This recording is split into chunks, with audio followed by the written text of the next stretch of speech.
지금 제가 원전 영상을 올리고 나서부터 원전 관련 주식들이 굉장히 지금 많이 핫합니다. 많이 오른 것도 있고 떨어진 것도 있고 예전과 다르게 지금 원전 수주 뉴스들도 굉장히 많은 것 같아요. 그래가지고 한번 이거에 대해서 정리를 해볼 건데, 우선 결론부터 말하면 원전 수주가 지금 한국에 점점 유리해지고 있어요. 그래서 왜 지금 한국이 원전 수주에서 굉장히 유리한 위치를 점하고 있는지, 그리고 이 상황에서 가장 큰 수혜를 받을 기업이 어떤 기업일지 이 이야기를 하도록 하겠습니다. 최근에 나온 뉴스를 봤더니 한수원이 8조짜리 체코 원전 수주에 청신호가 됐다. 러시아와 중국이 탈락했습니다. 그래가지고 지금 미국이랑 프랑스랑 한국이랑 3파전을 벌이고 있는데, 솔직히 말하면 여기서 프랑스가 가장 유리했어요. 기술력도 굉장히 오랫동안 가지고 있었고, 최근에 ERP라는 기술을 적용해서 평소보다 30% 낮은 가격으로 원전 건설이 가능해졌습니다. 미국 같은 경우는 뭐 역사는 오래됐지만 문제는 뭐냐면 그 비싼 비용. 그래서 입찰 비용을 굉장히 높게 쓰기 때문에 떨어질 가능성이 있다라는 점. 그리고 한국은 저렴하게 쓸 수 있고 실제로 지금 안정성도 뛰어나지만 자국 내에서는 원전을 안 하고 있는 추세다. 이런 점들 때문에 프랑스로 될 줄 알았는데 어제 사건이 하나 터졌었죠. 지금 미국 정부가 중국에서 원전 누출 신고를 분석 중이다라는 뉴스가 나왔어요.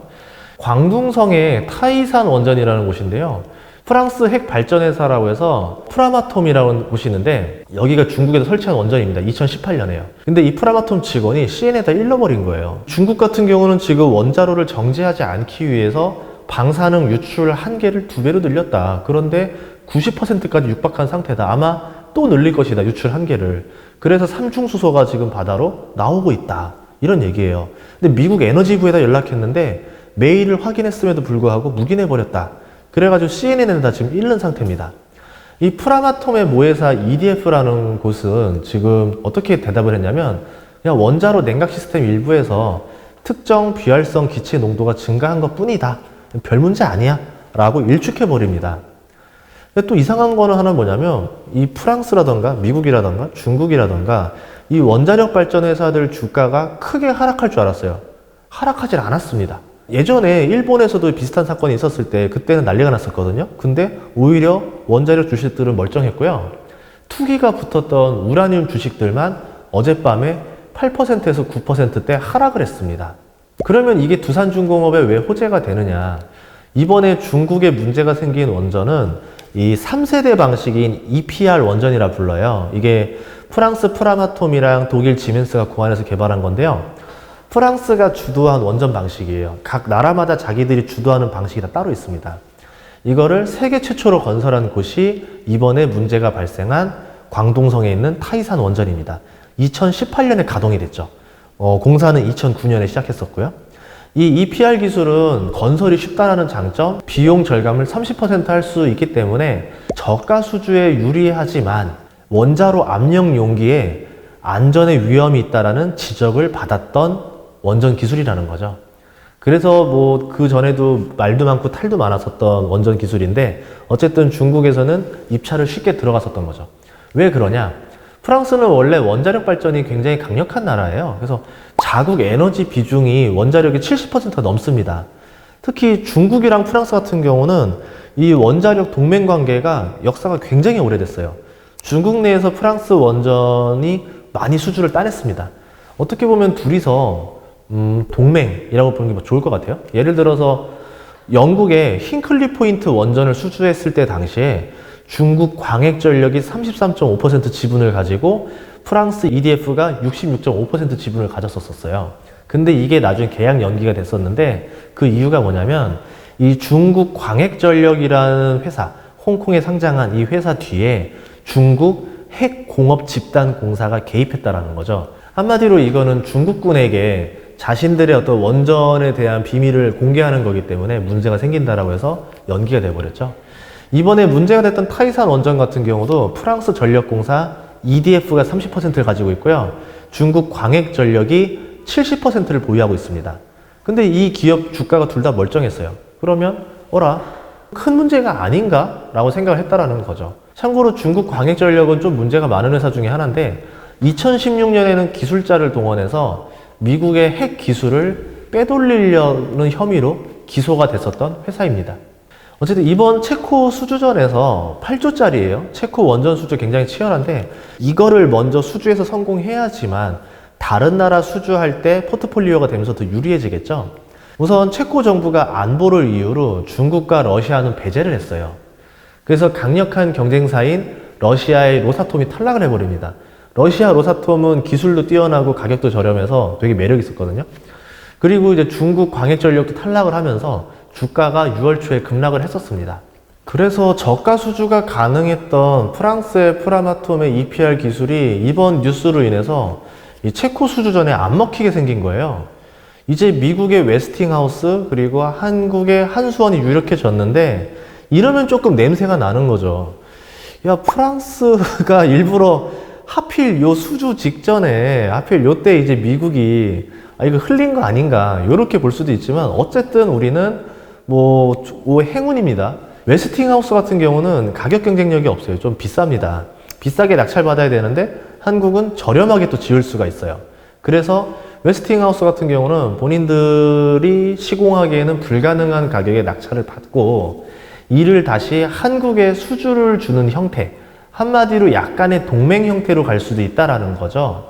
실제로 원래 웨스팅하우스는 수주를 할 당시에 뭐 주요 기자재들 같은 경우는 두산중공업에다가 수주를 많이 했습니다.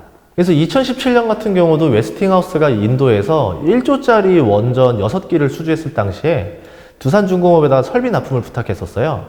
웨스팅하우스 같은 경우는 AP1000이 이제 한 개당 1150메가와트 전력을 생산하거든요. 이제 AP1000에다가 핵심 원자로 설비를 납품해온 업체는 전 세계에서 두산중공업이 유일합니다. 뭐 중국 업체도 기술은 가지고 있어요. 근데 이제 중국에다가 AP1000을 수주받을 때 중국 업체한테 기술을 이전시켜 준 거지 이 중국 업체를 데리고 다른 나라에 진출한 적은 없어요. 그래서 두산중공업을 데리고 아마 체코의 수주전을 하지 않겠느냐 이렇게 봤다는 거죠. 한 기에 들어가는 원자로 그리고 증기 발생기 같이 이 핵심 설비 가격만 한 기당 1,500억이에요. 근데 문제는 2017년 웨스팅하우스가 파산해 버렸어요. 그래가지고 취소가 되고 지금 보면은 인도 일부는 러시아의 로사톰이 가져갔습니다. 2019년 보면은 모디 총리가 두산중공업이 마음에 들었었나 봐요. 원전 건설에 한국 참여를 부탁을 합니다. 인도는 원자력 발전 비중을 지금 현행 3%에서 2050년까지 25%로 늘릴 계획인데 아무래도 안전하고 저렴하게 지을 수 있는 한국의 원자력이 탐났던 거죠. 그래서 들어와라 라고 요청을 했었습니다. 근데 나중에 보니까 망할 줄 알았던 미국의 웨스팅하우스는 또 부활을 했어요. 2017년 파산 절차를 밟았는데 웨스팅하우스를 그 당시 때 인수했었던 도시바는 웨스팅하우스를 인수한 바람에 그룹 자체가 절단이 났죠. 거의 경영난이 엄청나게 심각했습니다. 그래가지고 최근에는 도시바 자체를 매각할 거라는 뉴스가 나오고 있어요. 2018년에 도시바가 웨스팅하우스를 매각을 해버립니다. 캐나다의 사모펀드인 브룩필드에게 5조를 받고 매각을 해요. 이제 그러면 웨스팅하우스는 자금력을 가진 사모펀드로 인해서 회생을 했고 이제 수주를 본격적으로 하러 다니기 시작하는 거죠. 미국은 로비의 나라입니다. 해외 수주를 위해서 로비를 했을 가능성이 좀 높다라고 봐요. 그래서 이번에 CNN 사건도 약간 냄새가 난다라는 것도 그런 이야기 중에 하나고요. G7에서 이번에 바이든이 원자력 이야기를 했어요. 이것도 뭔가 연관이 있지 않을까. 다 연장선상이 아닐까 보는데 미국 입장에서도 웨스팅하우스가 살아나는 게 좋습니다. 왜냐하면 웨스팅하우스도 미국의 이제 원자력 기구 안에 있는 자회사이기 때문에 이번에 중국 원전 사건을 묵인하려고 했던 행동만 봐도 미국이 원전 수주에 노력을 하고 있는 것 같다라는 느낌을 좀 받았거든요, 저는. 반대로 CNN에 이야기 흘린 것도 웨스팅하우스가 체코 원전 수주를 할 수 있도록 약간 뒤에서 도와주는 형태가 아닌가 이렇게 생각을 해봅니다. 아니면 그냥 정말 우연일 수도 있겠죠. 앞으로 체코, 이라크, 사우디, 아랍에미레이트 등 수주 경쟁이 줄지어 있는데요. 한수원이 낙찰을 받으면 두산중공업으로 일감이 바로 가서 좋고요. 웨스팅하우스가 낙찰 받는다 하더라도 본인들이 한 7% 정도만 마진을 빼고 나머지는 하청을 우리나라한테 주는 방법도 있을 겁니다.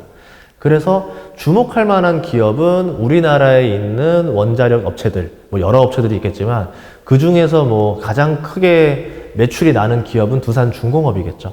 어쨌든 한전 주식을 사는 쪽보다는 두산중공업 투자를 사는 쪽이 안전한 선택이 될 거다라고 보고 있고요. 우선 두산중공업이 원전에서 기술이 얼마나 뛰어난 회사냐라고 설명을 하자면 기존의 뭐 원전이라던가 소형 원자로 기술을 가진 기업이고요. 미국이 수주를 받아도 수혜를 받을 수 있을 정도로 기술력이 있는 회사고 원전 수주에서 가장 안전하고 저렴하게 지을 수 있는 기술을 가진 기업이라는 점. 최근에 탄소 배출 규제로 인해서 원전으로 관심이 또 늘고 있죠. 최근에 빌 게이츠는 테라파워 대표가 됐잖아요. 요새 자꾸 원자로를 많이 건설해야 된다라는 발언을 많이 하고 있고 그 덕분에 지금 오히려 그동안 죽어 있었던 원자력 기업들이 떠오르고 있습니다. 그래도 원전 수주를 못 받을 수도 있으니까 최악의 시나리오를 한번 계산해 볼게요. 두산중공업은 수소라는 걸 가지고 있어요. 우선은 가스터빈 기술 자체만으로도 세계 5대 안에 들어가요. 뭐 미국의 GE, 독일 지멘스, 일본의 MHPS가 있는데 그 가스터빈을 수소 가스터빈으로 개발 중이에요. 이 수소 가스터빈 시장이 2030년에 40조 규모로 성장한다라고 해요. 이 수소 가스터빈 기술을 가진 기업이 되는 거겠죠. 이번에 수소 시범도시에 들어가는 5메가와트짜리 수소 가스터빈용 연소기를 지금 개발 착수하고 있고요. 300메가와트짜리 수소 가스터빈용 혼합 연소기도 개발 중입니다. 이게 다 완성이 되고 나면은 수소 가스터빈이 상용화가 될 거고 그러면 두산중공업은 엄청난 호재를 누릴 수도 있겠죠. 그리고 수처리 기술이 있어요. 지금 당장은 뭐 관심이 없었는데 이제 또 유가가 $70를 넘어가고 중동에서 오일 머니가 생기면서 다시 수처리 기술에 관심을 가질 겁니다. 바닷물을 식수로 바꿀 수 있는 담수화 기술은 두산중공업이 탑이에요. 소형 원자로 같은 경우는 이 발전 과정에서 하루에 4만 톤의 담수를 생산할 수가 있습니다.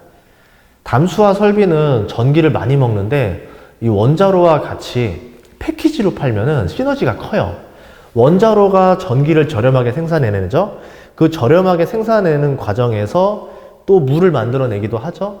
그리고 이 담수화 설비에 엄청난 전기를 저렴하게 공급까지 해줍니다. 그러니까 중동 수주전에서는 두산중공업이 다른 나라, 다른 기업들보다 강력한 경쟁력을 보유할 수 있다는 점이죠. 또 새로운 기술이 하나 더 생겼는데 폐배터리를 탄산 리튬으로 회수하는 기술을 개발했어요. 이 광산에서 리튬을 채굴하는 것보다 온실가스 발생량 감소에 도움이 됩니다. 그리고 여기 시장이 굉장히 큰 편이에요. 앞으로 이제 뭐 전기차 배터리가 워낙 커지기 때문에. 그래서 연간 1,500톤 규모의 배터리 처리 설비를 가동할 예정입니다. 그래도 모르니까 안전마진을 한 번 더 계산해 봤어요. 두산중공업의 시가총액이 10조입니다.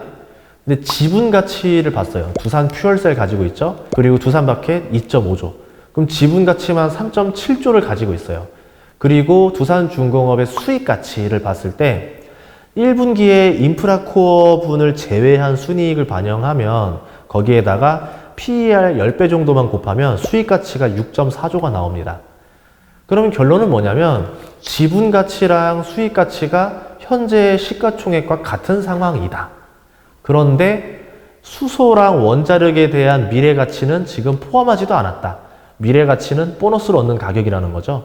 그러면 지금 미래 가치를 계산하면은 주가가 굉장히 매력적이다 라고 볼 수 있다라는 거죠. 이렇게 해서 이제 원전에 대한 이야기 그리고 두산중공업에 대한 이야기를 했는데요.